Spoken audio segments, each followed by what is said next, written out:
Give us a call, 888-376-WNYC, or go to WNYC.org and hit that donate button. Yeah, it's the last day, the last hours of our Winter Pledge Drive. Join the almost 11,000 people who have stood with WNYC by keeping us strong for the future and building that future together. 888-376-9692 or WNYC.org. And thank you. WNYC support comes from NYU Skirball, presenting Anna Teresa de Kersmacher's Exit Above, an exploration of movement, rhythm, and musicality that transforms walking into an active dance. Now through March 7th. More at nyuskirball.org. This is WNYC, 93.9 FM and AM 820, NPR News and the New York Conversation.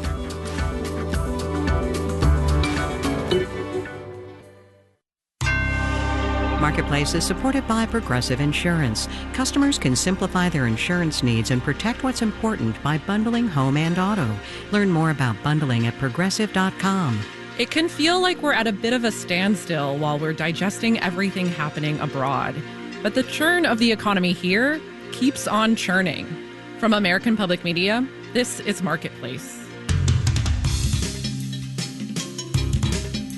Marketplace is supported by GEP, at the forefront of agentic procurement orchestration and autonomous supply chains. With GEP Smart Software, GEP Key Agentic AI, and Strategy Consulting, GEP works to help business optimize value and reduce risk. And by Condor Airlines, offering nonstop service to Frankfurt, Germany from 8 U.S. gateways, with connections to European destinations like Venice, Barcelona, Budapest, and more. Learn more at condor.com.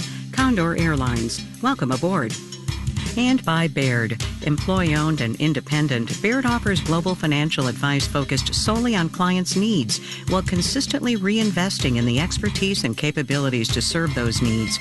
More information at BairdDifference.com.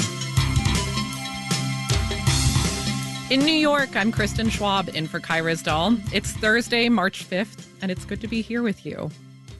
It's day 6 of the war with Iran, and there is a constant funnel of information coming out of the Middle East. It's all over the news and my social media feed, and it was on every lobby and elevator TV I passed coming into the office today.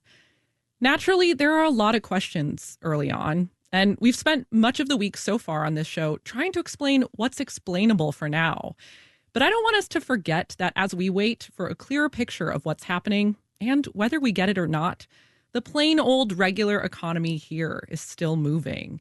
And the biggest story of that plain old regular economy is the labor market. We'll get the latest jobs report from the Bureau of Labor Statistics tomorrow morning. It'll tell us which parts of the economy gained jobs in February and which lost. The jobs report always brings a few surprises, but one thing that's almost a guarantee is that year over year, employment in manufacturing will be down. The sector lost over 90,000 jobs in 2025. It was the third straight year of manufacturing employment decline, according to the BLS. Marketplace's Daniel Ackerman looks at why that is and what, if anything, could turn the trend around. Manufacturing employment has been hit pretty hard in recent decades. Globalization has led to outsourcing, there's increased automation, and the Great Recession. Our manufacturing payrolls have never recovered from the global financial crisis of 2008-2009. Jason Miller is at Michigan State University. We lost over 25% of our manufacturing during that recession. And while there was some employment growth in the 2010s, manufacturing has seen consistent job losses since 2023. Miller says there are a few reasons why. For one, a lot of it ties to the weakness in the single-family housing market. He says a good chunk of domestic manufacturing supports housing. Think sawmills or furniture makers. So a slow housing market can be a drag on those factories. Another cause of the recent manufacturing decline? Tariffs. Teresa Fort of Dartmouth College says even though they might be aimed at boosting U.S. manufacturers, they've ended up raising input costs for many. Maybe it helps steel a little bit, but all the sectors that are downstream from steel are hurt because now they have a crucial input that is more expensive.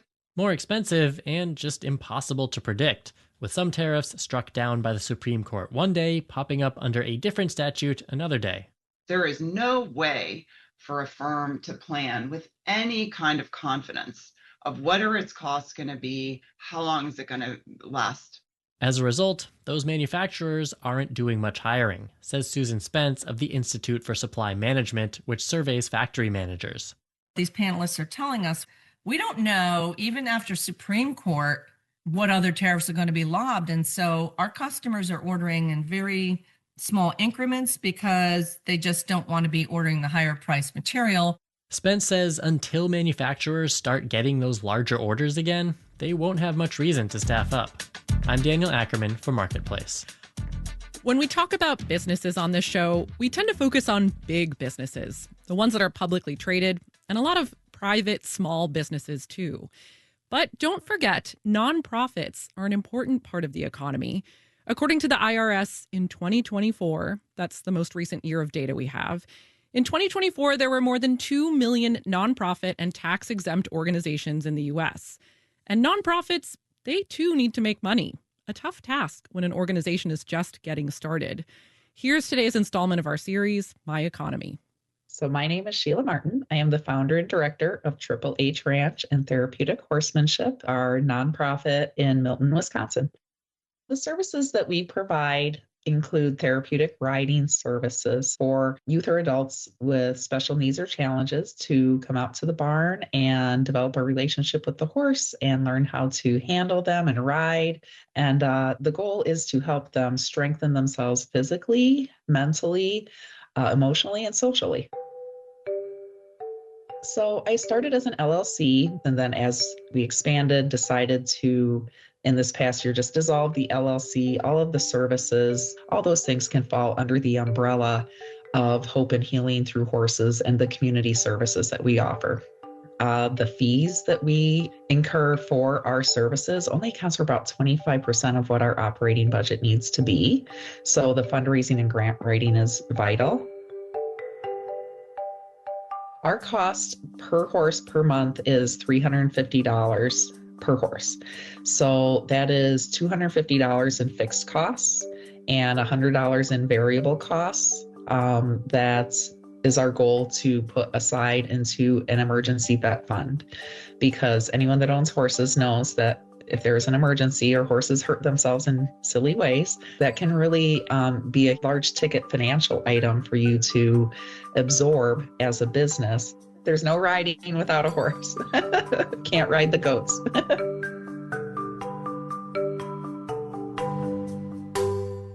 Right now, I am the only instructor and lead all the activities. So right now, we did have a grant to train 2 new instructors, and they are in process. I mean, right now, I'm more than full-time, 50, 60 hours a week, okay? And thinking back to my 30s when I had young kids at home, I just see women like Paula Deen or Martha Stewart, and they're starting these empire, at 50. And I was like, aren't they tired? I mean, I'm tired. Why would you want to start something when you're 50? And now I really understand. That was Sheila Martin, founder and director of Triple H Ranch in Milton, Wisconsin. Let's do the numbers. The Dow Jones Industrial Average lost 784 points, 1 0.6%, to close at 47,954. The Nasdaq dropped 58 points, 0.25%, to finish at 22,748. And the S&P 500 fell 38 points, 0.6%, to end at 6,830. Oil prices hit their highest level since July 2024 today. Brent crude, the international standard, climbed almost 5% to about $85 a barrel, and a barrel of benchmark U.S. crude increased 8.5% to above $80. Kroger exceeded earnings expectations in the fourth quarter and posted a profit of $861 million for the last year. The new CEO, who comes from Walmart, plans to use AI to help customers shop and increase productivity. Kroger jumped 5 3/10%, Walmart declined 3.5%, Costco Wholesale Corporation dipped 2 4/10%. Bonds fell, the yield on the 10-year T-note rose to 4.14%. You're listening to Marketplace. The Numbers is supported by Odoo.com, your entire business on one platform.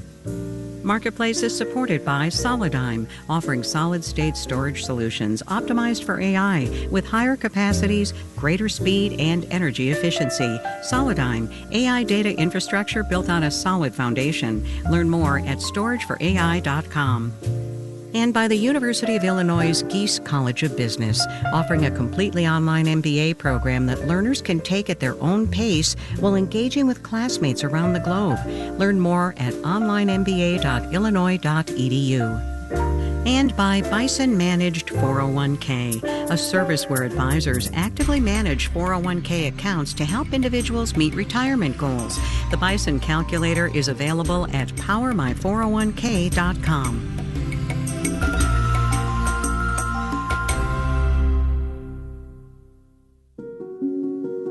In New York City, we may not have a lot of driveways, but thanks to WNYC, we still have a lot of driveway moments. Of course, if we're sitting in a car waiting for a compelling story to end, it's probably an alternate side parking moment. Actually, this is New York, so forget the car. Chances are it's more of a subway platform moment, or a treadmill moment, or a stoop moment. Whatever you call it, it's what WNYC specializes in. Stopping us in our tracks. And with your help, WNYC can create more moments that hit your pause button. Support WNYC with a contribution. Here's how. 888-376-9692 or WNYC.org. What happens to me, my shift ends at 8 o'clock every night, and sometimes I find myself sitting in the studio for like another 20 minutes as I listen to On Point, which comes up at 8 o'clock on weeknights here at WNYC because I'm just that interested in what the subject matter is. But yeah, WNYC does that, right? These deeply reported stories that kind of catch your attention where you can't really pull yourself away. And that's the kind of reporting and information, news, entertainment, arts, culture that you get at WNYC. It's worth supporting. It's worth supporting with your member dollars more so than ever before because we've lost federal funding for what we do and we need your support now. 888-376-9692 or WNYC.org. And Sean, okay, I live in Queens, so Okay. I actually do have a driveway in a Ooh, car. okay, And I have okay. had some of those An driveways. actual driveway moment? An actual driveway. And Yeah. sometimes I have sat in the car Yeah. listening to WNYC because I'm just that captivated by a particular story. Totally. And if that happens to you, that's a reason to just go ahead and pick up the phone and give us a call at 888-376-9692. You know that WNYC is radio that's worthy of you. We won't downplay a story because it's complex. We ask tough questions and demand answers. We make sure our content is worthy of you because we answer to you. We answer to you like a listener in West Orange, New Jersey. You were talking about New Jersey earlier, who believes the same thing. She says, we enjoy listening to your news and analysis throughout the day. I think you're fair, present both sides of an issue, and make things clear and understandable. And she believes that WNYC is worthy of her, and we believe it's worthy of you. So if you say so, believe that WNYC is worthy of your financial support, give us a call right now, 888-376-9692, with your contribution. With WNYC's latest thank you gift, you just might turn Oh, great. It's raining. into... Oh, great. It's raining. It's the WNYC umbrella, and it's anything but ordinary. This sturdy and beautiful robin's egg blue gem will stand out during a downpour. Protect yourself from the elements while also displaying your public radio pride. The classy red WNYC logo says you support independent news, and having the umbrella means you listen to WNYC this morning. Cloudy with a chance of early afternoon showers and thunderstorms and Sunday. Get yours now when you become a member. Here's how. 888-376-9692 or WNYC.org. $13 a month will send you that umbrella. A cute comment just came in. We have to read it. We have to read this one that just came in. Carla was reading comments from folks who have contributed. And when you do contribute, please, leave comments. We love to see them. We got one that came in. Roman in New York City, age 9. Thank you for the news. Love Roman. Thank you so much, Roman, for supporting WNYC, an avid news consumer at the age of 9. We love to see it. Join Roman, age 9, and the more than 10,000, almost 11,000 listeners that have supported us during this Winter Pledge Drive. 888-376-9692 or WNYC.org. This is Marketplace. I'm Kristen Schwab. A trip to the grocery store these days can be a painful task. Everybody's got to eat, and watching the price of rice or beef or your favorite sweet treat inch up makes that sweet treat not so sweet anymore. But even as food prices have risen over the last handful of years, so have our wages, generally speaking. Brian Walsh wrote about the cost of groceries and why maybe we shouldn't feel so bad about them in Vox the other day. Brian, it's great to talk to you. Hey, it's great to be here. So let's start with the good news. You crunched some numbers from the USDA, and it turns out we're spending way less on food than we did 100 years ago. Yeah, it's true. So we are spending, Americans, about 10.4% of our disposable income on food as of 2024. And yeah, that is down a whole lot historically. It's down from about 42.5%. So that was nearly half of people's disposable income as of 1901. 1947 was down 23%, 15% or so by the 60s. It's just been one of these long-term, really consequential economic trends in U.S. history as we just spend less and less of the money we actually have on the food we need to survive. Yeah, well, take me into the history a bit. How is this even possible? So this actually comes from a really interesting kind of economic backstory. In 1857, a German statistician named Ernst Engel, who is not that Engels, not the Friedrich Engels of Marx, a different Engels, he began studying working class families in Belgium and noticed something really striking, which is that poor families would spend 60, 70% of their income on food, while wealthier families would spend under 50%. So the richer you got, the less of the share went to eating, even as you were eating better in absolute terms. That eventually became known as Engels' Law. It's probably one of the most established empirical regularities in all of economics, I'd say. At the same time, I assume how we farm, how we get our food, buy it has changed. Tell me what goes into that.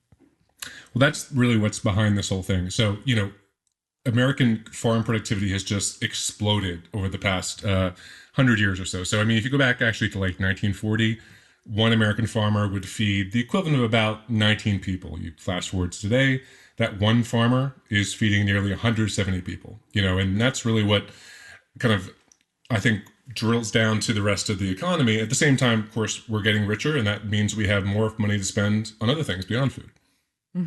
Back to that Engels' Law idea. Exactly. So we're saying the average American spends about 10% of their earnings on food. But, averages never tell the full story. There are plenty of people spending much more, right?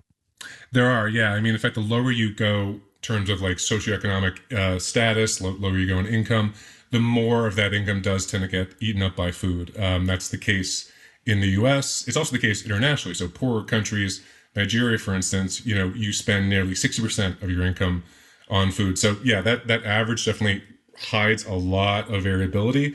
And I don't want anyone to think that like this means everyone has no trouble balancing their budget when it comes to food. It's really more just the fact that like on the whole, we're seeing a situation where, we can devote more of our money to something else other than food, even with food prices feeling and actually going up. Yeah, well, we've had all this progress on the cost of food. So then why does it feel like everything is so darn expensive? Well, for one thing, I think a lot of it has to do with how people actually feel about prices, right? Like we're often not thinking when we're spending money like, well, what percentage of this is coming out of my paycheck, right? Like we just look at the sticker price and, food spikes really have grown. I mean, grocery prices are up, I think, almost 24% on average since 2020. I think it's more of a matter of people looking at that being like, I just see the sticker price. I don't know that like I've been making more money over the long term. Therefore, I don't have to devote as much of my income to this. I just see like, how did my grocery bill get so high? Yeah. I don't know how you feel when you go to the grocery store, but I'm curious after you've parsed through all this data, do you feel differently about the prices you see when you shop? I'd love to see it. I think that I could just like put this entire thing in my head and be like, exactly, it's fine. Like my paycheck's somewhat bigger than it used to, therefore it really isn't that bad. That's not really the case. Like every time I order DoorDash, I'm like, how did it somehow add up to, there's 3 of us at home. Like how did it add up to $80? Or, you go to Whole Foods and somehow you get a 3-digit bill. And I think prices are getting higher. I forget that sometimes wages get higher as well. And you don't really make that connection when you're at the grocery store staring at your bill. Brian Walsh is the senior editorial director at Vox. Brian, it was good to talk to you. It's great to talk to you too.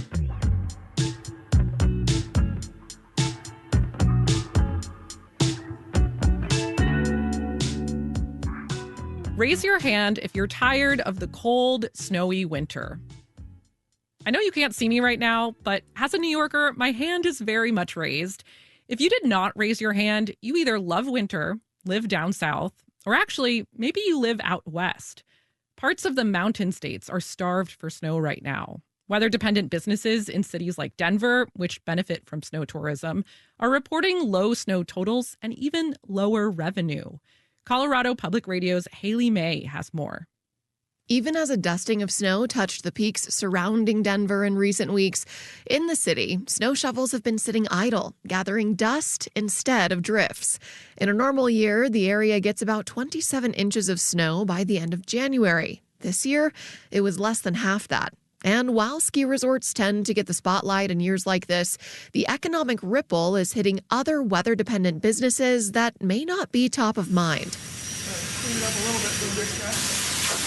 A lot of people don't really understand, but the car wash business is busiest from like September to March. Matt Fisher owns Green Car Wash. For him, snowstorms typically mean a good bottom line. Snow means roads get salted. Salt on the roads means mag chloride on your car. And that gritty white crust that drives people to the car wash, well, that's job security. But not this year. Not seeing that many dirty cars is definitely affecting things. I was running some numbers. It looks like we're down about 10% from the 24-25 season for the September through January timeframe.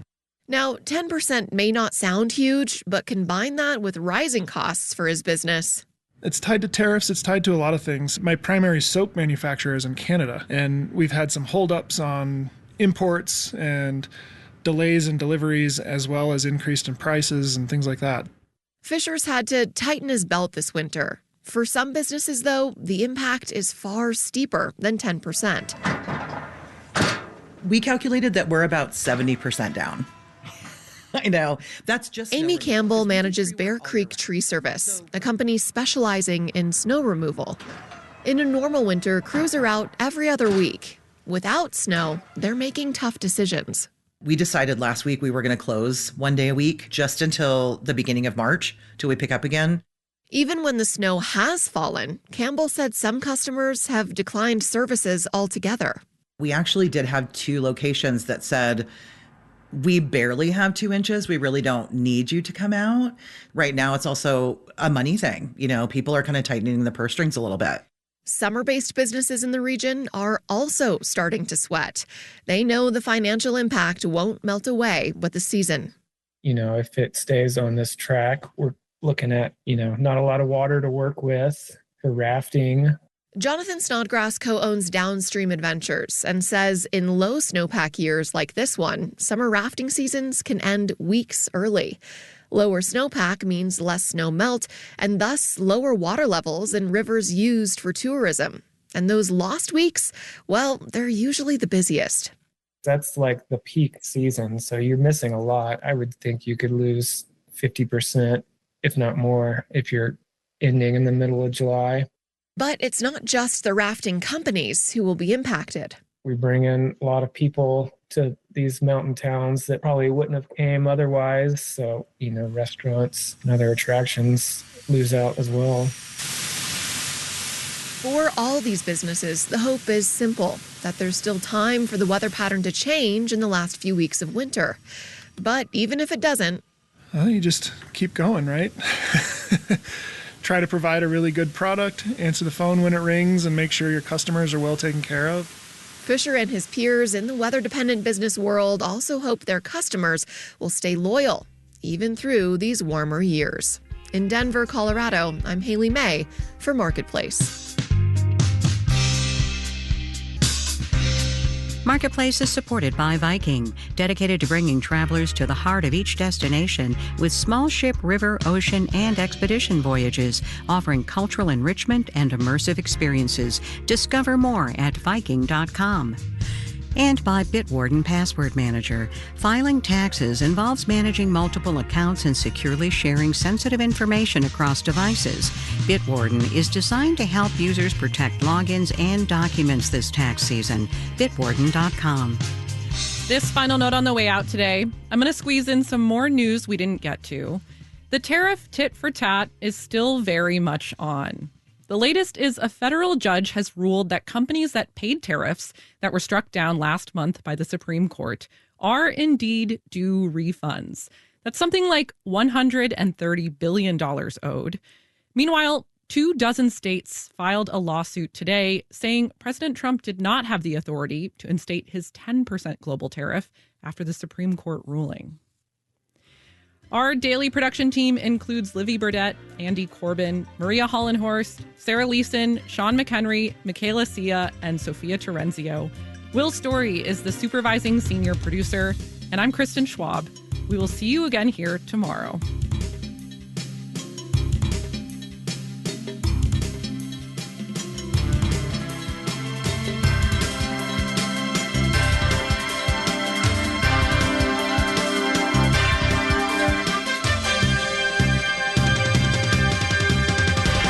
This is 8 p.m.